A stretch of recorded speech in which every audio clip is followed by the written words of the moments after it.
Welcome, everybody, to another episode of Fulfilling Work, Meaningful Life. I'm your host, Anthony Craiker, and I am joined today by Dr. Matt Kutz. Matt, it's great to have you on the show today.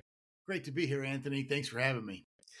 Matt, what is the most meaningful experience you've had in the last week? Wow. So no time to prep for that one. So let me just tell you what I'm doing right now. And so this we actually tomorrow we are preparing, we being the church that I attend is actually preparing an event called Standing on the Shoulders of Giants. And why that's been meaningful for me is for the last 4 or 5 days, I have been going over historical records of our church and where how it was founded, meetings and doing pictures and interviewing people who've been there for 30 or more years. And it's amazing to me how meaningful people's lives are when they're engaged in community. And so Yeah. that's something that has really been sticking with me lately.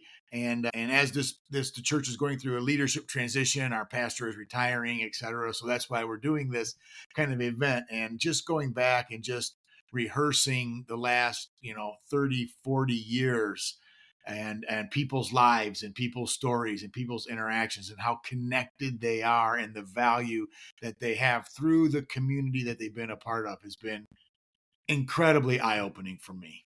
That's awesome. That sounds like a really, really cool thing to be a part of. That's great. Thank you for sharing that. So, I want to start with your personal journey a little bit. So, when you first heard the words, you have advanced metastatic prostate cancer, what went through your mind and how did that moment shape your perspective on life? Wow. Yeah. So I remember vividly sitting there in the office and my first thought was, what? I mean, that's not possible. I'm a healthy guy. Yeah, I'm active and exercise and run and all the stuff, that you're supposed to do. And so that was the first thing was that you're wrong. It can't be true. And so once that's settled and you begin to think about, okay, so what's this really going to mean? The first thing that I went to and the first thing I thought was, okay, how are we going to manage this? What's the next steps? Because I can't die from this. That's what yeah, I mean. So that's not an option. Dying early, dying young is not an option. So what are we going to do? Now, of course, embedded in that reaction is the thought, am I going to die? sure. And then you immediately have that thought. And then, for me, who I've never been a guy who's been afraid of death. So it's not like I've never thought of that. Of course, I knew I was going to die someday, but I was always expected and thought that it would be on my terms. And I guess that's the first thing that they're part of that whole thing is, I maybe don't have as much control as I thought. And then my terms are no longer my terms per se and someone else's terms. So those are the initial kind of gut level reactions in there was, all right, so how are we going to manage this? And again, the thought being and the fear being, not that I wanted to leave early, but I immediately thought about my wife, for example, and just, we've been married, it'll be 32 years this summer. And we've had a fantastic life together. And just thinking, I'm thinking we've got another 30 years, hopefully together, and thinking that that would be cut short. What would she do? How would she respond? My kids, my grandkids, I'm a young grandparent. I've got one granddaughter too, and the second grandchild will be here in a month or two. Oh, congratulations. Thank you.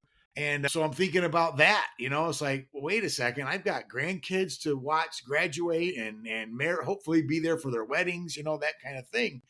And so those are the things that immediately go through your mind is this isn't fair. This can't be happening to me right now. And then it's not denial, but it's a true recognition of that, but then immediately turning from that and, okay, how are we going to manage this? Because these things that I'm thinking aren't options. So Yeah. what are we going to do? Right. And that's how I kind of very first, there. And then of course it was after that, and the decompression time on the drive home and the few days after, that your mind just begins to torture you with, okay, it's one thing. Because here's the other little bit part of that story is, I knew I had prostate cancer before I knew it was advanced and had metastasized. Yeah. And so up until now, I knew I had a prostate cancer diagnosis, but my surgeons were telling me, don't worry, this is the easy kind of Yeah. cancer, kind of thing. It's a 99% cure rate, and it's gonna be fine, and we're just gonna do these things. And so I mean, yes, that concerned me. So I started, okay, what do I need to do? And that's why I started eating better and watching my sugars and all this stuff that they say, to got myself on a cancer diet, so to Yeah. speak. And I was doing all that stuff thinking everything's gonna be fine. We're gonna manage this. And then it was after one of the biopsies that was kind of a pre procedure to see if we needed to really do a full prostatectomy or not, stuff like that. It was then when we found out. So it was a month or two later that we found out, oh, hey, by the way, it's not just the easy normal prostate cancer. It's advanced and it's metastasized. There's some in your lymph nodes, there's some in your pelvis. So you're talking about bone cancer now, lymphatic. Is like, Yeah. oh man. And that's what I was thinking. It turns out prostate cancer is a little bit different in how it reacts, but it was still in metastasized in my blood, in my body, growing in other places. Yeah. And then so we went from 99% cure rate. Of course, my background being in as a scientist and a professor and a researcher, I know more than the average person, not about the medicine side of it, but about how to read and decipher research and find research and stuff like that. So I immediately went to the research, and I'm finding papers and articles that are talking about valid papers and articles, not just somebody's crazy YouTube blog or something, but valid journal articles and things that are talking about, oh, this type of diagnosis in some cases only has like a 5% survival rate. Wow. So that just totally toyed with me. Now I talked to my surgeons about it, read the more in-depth and followed up research and all that, and found out, well, that's for men who are in their 80s and stuff like that, who have this. That's normal. You're in your 50s. So it's not it's an apples and oranges thing, which was a relief to me, but you still are wrestling with the idea as well. Worst case scenario is it's possible to have only like a 5% survival rate here. So it was tormenting. And it was those weeks following that initial announcement that when your brain just takes over, and it does that. Of course, what's helped me is I have a fantastic support community. I'm very close with. I have some very good male friends, very close with my brothers. I have other friends. My wife is a tremendous support. My sons, who are grown adults now, are also a tremendous support and help to me. So that really helps as well. Yeah. As you went through that process of getting treatment and kind of coming to terms with the serious nature of the disease that you have, what are some of the things that you learned that you Yeah. didn't know before?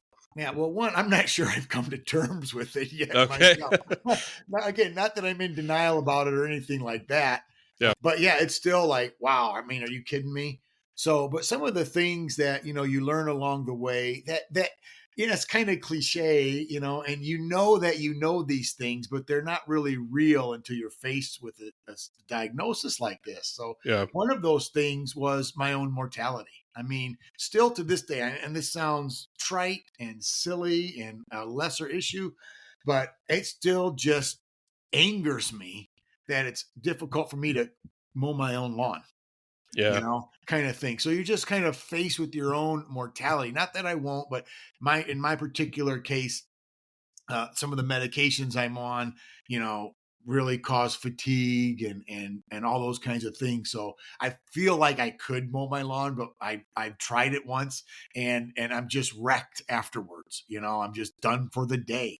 Yeah. Normally it would be just a 40-minute little thing in the middle of 100 different things I'm doing, not thinking about it. But now I've got to like plan a whole day around, okay, I need 40 minutes, to focus on this thing to get this done. And I'm spent. I need 2 hours of rest and break when I'm done. That's sucks. I mean, if Yeah. I could just, say it like that, sorry to be a little crude, but it's just that it's that kind of a thing. So I guess my point is, one of the things is coming to terms with your own limitations and your own mortality. I've been one my whole life who has always valued and prized performing well. Mhm. I'm that typical firstborn type A academic achiever, performance athlete in high school, athlete in college, and went on and, got my PhD and you did those things and published, written books and tried to always climb, the ladder that was put in front of me to climb. Yeah. And always took a lot of pride, and still do, in my work and the excellence of my work and the my ability to perform. And then something like this happens, and it's just like I said, you're faced with your own limitations. And it's not even the fact that I'm faced with mortality. I know I mentioned that earlier, and that's certainly there.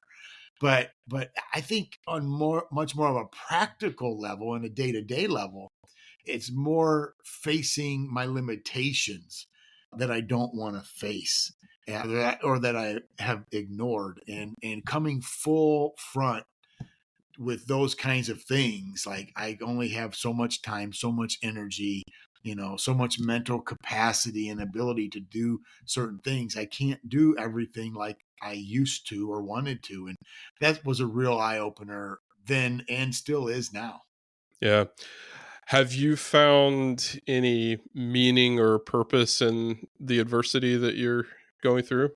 Yeah, so that's a great question, and of course, for me, I alluded to earlier about what I was learning this week, and I talked about my church and my faith Mhm. community, and so when you talk about something like that, I can't not talk about how my faith has really been important in this process, and I know not everybody shares the kind of faith that I have. I understand that, but what I have come to learn about myself through this process is actually how very dependent I am on understanding the reality of my faith. And in my particular case, it's a biblical worldview. The God of the Bible Mhm. is kind of where I go with that. And that's really important to me. And the value of my faith has increased dramatically, and understanding and coming to really grasp and understand that someone,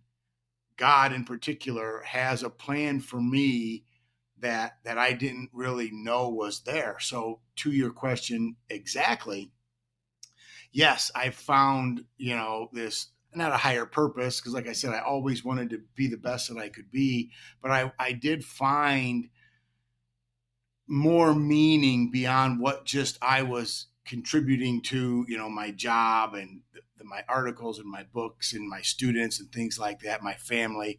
I found that this put a fire in me to disseminate more information, so to speak. And I don't mean data, I mean just hope. And Yeah. maybe that's it, just disseminate more hope beyond just the, hey, be tough, because I mean, honestly, I was that guy growing up. My academic expertise is in athletic training and sports medicine. So I worked with athletes my whole life. And so I was always the, shake it off, rub some dirt on it. I know you hurt your ankle or whatever. We'll do what we can do, but you got to get back out there. And here's how we're going to get you back out there, So Yeah. in the weight room, working with athletes in the rehab sake, getting people back to performance. And so that's how I treated myself. I don't have time for this, shake it off kind of Yeah. thing, and be better. So disseminating that hope then on a grander scale became my goal. And my wife and I actually started a foundation. It's a little tongue in cheek. We love it. We call it Battle for the Bulge. And it's a prostate cancer education and awareness foundation. So Yeah. we raise money to disseminate educational materials, so a lot of which I put together myself. And so we disseminate that information. We host an annual fundraising event that centers around a 5K, family fun day, a 5K fun run for kids and stuff like that. And so we do that. We're having our second annual one coming up this September, actually, and September of 2025. So we're doing that. So those are the things. And that's how I disseminate hope. I've written a couple of books now that are starting to get out there, just because that higher purpose of letting men know not only, how to prevent and look for and spot prostate cancer. That's important. We've got to make sure that happens. Right. Men need to get their PSA screenings done. They need to see their physicians, and we can't ignore these things. I was one who, because I felt fine, I was one who accidentally discovered that I had prostate cancer. I was fine. I was actually training for a triathlon, and I had crashed my bike and injured and broke my hand crashing my bike. And so I was with my doctor just following up on my hand injury as I just got out of the cast. I broke my thumb. So I was just following up just on a basic checkup. And he happened to be going through my records and being like, hey, you never came in 2 years ago for your 50-year-old annual well screen check thing, Yeah. And I didn't, because I felt fine. I was active, I was healthy, I was running and all the stuff. So I had no reason to see the doctor, and he's like, since you're here, why don't we just do this blood work and do these little tests and all that, check your PSA, all that stuff, which I've never done. And so we did. And a few days later, I get the phone call. Hey, and my physician happened to be he's a personal friend as well. And he was like, dude, your PSA is off the charts. I've got to refer you to this urologist. And so again, it's a long story, but long story short is I went to see this urologist, and he walks in, looks at a few numbers, does a quick little few office tests there for me. And within 20 minutes, he's like, dude, you've got cancer. Wow. And I was like, what? And that's when he said, but don't worry, it's probably the easy cancer, blah, blah, blah, and all that. So I had no symptoms that a prostate cancer usually causes, weak urine stream, erectile dysfunction, frequent urination at nighttime. All those things are common signs and symptoms of prostate cancer. I had none of those, and in fact, I mentioned I was training for a triathlon, so I've been riding a bike. So even if I did, I would have told myself and even the doctors were like, some of these symptoms could be just from sitting on a bike seat for as long as you're sitting on a bicycle seat. Yeah. So that, is one reason that I'm really adamant. I tell all my friends, anybody get a chance to listen, if you haven't had your prostate screening, then you're, late 40s, early 50s, get it done. Yeah. Yeah. You can't always rely on those symptoms to tell you what's going on. So that's what happened with me. So I make sure that message gets out, and we make sure we spread that message. Any chance I get, tell guys, get your screenings done, do all those things, but then also the other things, because the thing that surprised me the most about my diagnosis and the situation I'm in is the impact it's had on my relationships, is particularly with my wife. And I don't mean that it's put a strain on our relationship. It hasn't. It's actually drawn us much closer. But what I mean by that is how much this diagnosis of mine affects her and the people you love. So one of the things that we even say in our Battle for the Bulge kind of slogan is, helping men and the people who love them, because this is a diagnosis that affects more than one person. The people who love them also are dramatically impacted, not only from, the sexual dysfunction that occurs just from normal treatments, whether you have the surgery or not. A lot of times, a lot of guys have to go on what's called androgen deprivation therapy, or ADT. And there's a lot of different ways you can do it. But basically, the whole purpose and point of ADT is to removes, I'm overstating it, I don't want to be too dramatic. It's to significantly reduce the amount of testosterone that, a male body generates, because prostate cancer typically feeds on or is fueled by testosterone. Hmm. So to mitigate the growth and the spread of the prostate cancer, testosterone in your body has to be gone or significantly reduced. Yeah. So that in and of itself, and then you think about, okay, well, I can manage this for a little bit, and for certain people, it's a 6 month cycle. And it's from my case, it's a 2 year cycle of which I'm only 14 months into. Mm. And so I still have another, 10 months or so of ADT therapy. And I've already had the prostatectomy. I've already gone through all the radiation. And I just met with my oncologist yesterday, actually. And he was actually describing to me, you've got a lot of things in the sandbox right now. Cause I'm asking him, why am I still feeling this way? And, frustration with all the things. And he's like, dude, you're still in this, even though, it's been removed, the radiation's over and you're a year plus out. We still are taking a very aggressive stance on this. So you're still dealing with all these things. And that's been what's been hard. The cancer itself, and I say this tongue in cheek also, but the cancer itself seems to be less of an issue than the treatments and the side effects of the medications Yeah. that I've been experiencing. And that's been where the real battle is the day in and day out of the mental battle, the emotional battle, and then my wife watching me struggle, who is normally watching me be her cheerleader, Yeah. and that role reversal has been traumatic for both of us. Yeah. I appreciate you sharing that with us and listeners. Guys, you got to get it checked out. You got to do your screenings, and great message for us to keep in mind. Really, really important. And it sounds like you have found some meaning in adversity as you've been able to take this difficult experience and help other people. So I appreciate that a lot. Yeah, I mean, that's important. So Uh, I wouldn't be able to cope otherwise. My faith tells me there has to be a reason. I grew up believing and still believe nothing happens by accident, mhm. even the bad stuff. So, okay, Lord, this is my own prayer time, in my own mind. I'm like, okay, Lord, what do I got to do here? I mean, let's maximize this. I mean, I hope that's not too Pollyannish, because like I said, I'm not in denial about this. It is serious and my, all the stuff, but also at the same side, it's like, well, what can I do about it now? Yeah. I could lay on the floor in the fetal position and just cry all day, but that doesn't help anybody either. So we might as well, do what we can do. And so that's the stance and the approach my wife and I and my family and the community that I'm in has decided, we're going to do.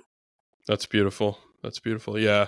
Those kinds of challenges kind of force us to place our trust in God Yep. and just let him take it and do what we can. So, well, I wanted to talk to you a little bit about your book. So I know you've written several books, but you've got a new book coming out soon. Is Yes. that the Becoming Epic? Yes. Tell us about that one. What and Epic is an acronym, right? Right. Yeah. So this is a great story. So again, one of these silver linings. So I would have never written this book had it not been for my cancer diagnosis. Mm, And why I say that is so one of the things that I do is I'm a keynote speaker, and I do keynotes and I do corporate training and leadership and human performance and all those things. That's my area. My PhD is in global leadership, and so that's fun. So I've done that. I've written textbooks. I've written other books, and it's a great. I call it like a side hustle, but it's a little side hustle that I have mm, where I do a lot of public speaking, a lot of corporate coaching, etc., with some great Fortune 500 large companies. I've been very blessed in that area. I say that to say this. One of the things I had to do was cancel several of my speaking gigs, right? Because yeah. of my radiation. And so radiation occurred. I needed 40 days of radiation every day. And in that process, during those 40 days, I had 3 particular events that I was really excited about, the keynote events that I was speaking, and I had to cancel those. And so I was feeling sorry for myself. to be honest with you. And I was mad and upset, and it's not fair. But again, once you take control of those thoughts and bring them into proper alignment, I said, okay, I've got 40 days that I can't do anything, go anywhere. I have to stay home for these treatments. What am I going to do? So I decided, with the support of my wife, who was critical, that I was going to write I was going to write 1,000 words every day for 40 days. Mm. So during my treatment, so every day of treatment before I got up to go to treatment, which was at like 8:15 every morning was my time. So before I went to treatment every day at around 8 o'clock, I would get up early enough to write 1,000 words. And what I thought was going to be just a catharsis journal experience of just talking about my feelings, my emotions, kind of a daily entry log of how I was feeling. That's what I anticipated it was going to be. Yeah. And so I started that. And on the third day of that, I started writing a little on my Word document that I was typing these words. I started using the word epic. Now, it wasn't original then, because about a year before that, I had prepared a lecture for one of my residency courses that I was teaching for a bunch of doctoral students. And in that lecture, I developed an acronym that I believed was important to be a successful leader. And I called it EPIC leadership. Mm-hmm. And EPIC stood for being excellent, being perceptive, being inspired, and being compassionate. And so I had that in the back of my mind. Honestly, I had forgotten about it. And in my journal that I was writing on that third day, or actually it was the fourth day, I wrote, I need to be epic. I need to start focusing on being epic myself. And that's excellent, perceptive, inspired, and compassionate. And then I'm telling you, Anthony, all of the sudden it was like an epiphany. So what I did is that shifted this entire writing project for these 40 days, or these remaining 37 days. And I spent the remaining 37 days just downloading everything that I had learned. Now, granted, there's 20 years of academic experience and leadership experience and, behind it in my Yeah. own research. And I've published, written dozens and dozens of journal articles and things on leadership. So I've got a rich history and of academic research and science on leadership theory, that kind of thing. So, but for some reason, I just had the grace, the ability to work all of that knowledge into this epic framework. And I just it became a passion project. And in the last 37 days, I wrote every day something about being epic, what epic means: excellence, perception, inspired, compassionate, bringing in all the other knowledge that I knew. And from that, at the end of it, I'm like, I think this is a book. I think I've got a book here. So I took it, I organized it, I gave it to my wife, and she, didn't proofread because it was still kind of in journally format, all these things. But Yeah. then we took the next several weeks and months and converted it into a manuscript, took it to a publisher, and they were like, this is awesome. We've got to publish this. So it's coming out. So the advanced copies are actually already available. So you can go to the website, Amplify Publishing Group, and buy your advanced copy now. But the official copy will come out and be released. The official launch date is summer of 2025. It will probably be end of July, early August. Awesome. 2025. So really excited about that project, but it all birthed out of this painful experience, but I really feel like it's going to give a lot of hope. And in that, I sporadically talk about my diagnosis and my thing, but it's really not about surviving cancer or being a cancer warrior. It's really for anybody who wants to be epic, no matter what your role is, no matter where you find yourself in life, you can be more excellent than you are. You can be more perceptive than you are. You can learn to be more inspired, and you can learn to practice compassion at a greater to a greater degree. Love it. Love it. Well, I look forward to reading that book. I'll keep an eye out for it, and we'll be sure to put links in the show notes for it and everything so our listeners can find you. Congratulations on that. And sounds like a great book. And you've written other stuff before. You know, the listeners can Google you and check out other stuff that you've written. But yeah, that's really exciting. And what a beautiful way to take a challenging life experience and turn it into something that's meaningful and helpful and hopeful that can be an inspiration to other people. So absolutely. Well, Matt, it's just been a great opportunity to talk to you and hear about your story, and I appreciate you being vulnerable and sharing with us. I think our listeners will get a lot out of this interview, and I wish you well going forward. Thank you so much for joining us today. Well, thank you, Anthony, for the opportunity and for your time. I really appreciate it. It's been a lot of fun for me.